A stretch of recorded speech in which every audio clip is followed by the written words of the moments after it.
নমস্কার বন্ধুরা, আপনাদের সবাইকে নতুন একটি ব্লগে স্বাগত জানাই। আপনারা তো সবাই ভালো আছেন, আমি তো ভালোই আছি। দেখুন, আজ কদিন ধরে জুতো শুকাতেই পাচ্ছি না। রাত্রেও তো প্রচণ্ড পরিমাণে বৃষ্টি হলো, একটু আগেও তো মেঘলা ছিল, তা আবার একটু আগে রোদ দেখে দেখুন ওই কাঠগুলো আমি আবার রোদ্রে দিলাম। কত জামা কাপড়।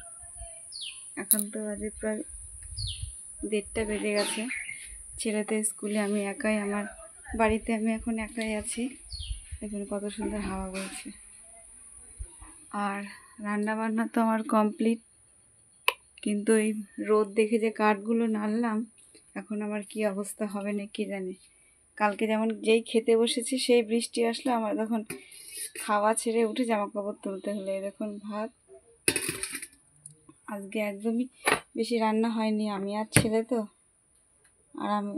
আর একটু শাপলা ভাজা, কতগুলো শাপলা রয়েছে, কালকেও কতগুলো শাপলা আছে, ফেলতেও কেমন লাগে। আর এটা হচ্ছে আলু বেগুন দিয়ে ডিমের পাতলা ঝোল। আলুটা সেদ্ধ করে জলটা ফেলে দিয়েছি, তারপর রান্না করেছি। আর এই দেখুন আমার ওষুধের প্যাকেট, আমার ওষুধ টষুধ খাবো, তারপরে দুপুরের খাওয়াটা সারবো। একাই খেতে হবে, কারণ ছেলের আস্তে আস্তে সেই প্রায় 3:45, ততক্ষণ তো না খেয়ে থাকতে পারবো না। আর দেখুন লেবুর ছড়াছড়ি, খাওয়ার লোক নেই। আর ওই দেখুন দূরে এখনো কত জল, বৃষ্টির জন্যে আবার জল হয়ে গেছে। তা আজকে দেখুন বন্ধুরা, অনেক দিন পরে রান্নাঘরটা লেপলাম। দেখুন একদম সব কিছু সরিয়ে, কারণ আর সামান্য কটায় যে ওই তাঁবুটার মধ্যে কয়েকটা পাটকাঠি আর একটা দুটো কাঠকুট আছে। আর রোদ দেখে তো ওই যে কাঠগুলো নেড়েছিলাম, আর কিছুটা কাঠে উনুনের উপর দিয়ে রেখেছি।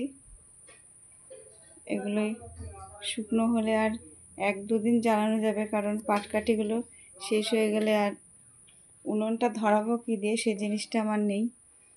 কারণ কেরোসিন তো এখন পাওয়াই যায় না, কেরোসিন তেল হলে একটু ধরানো যায়। আর উনুন জ্বালানোর জন্য একটু পাটকাঠি পলিথিন হলে ভালো হয়।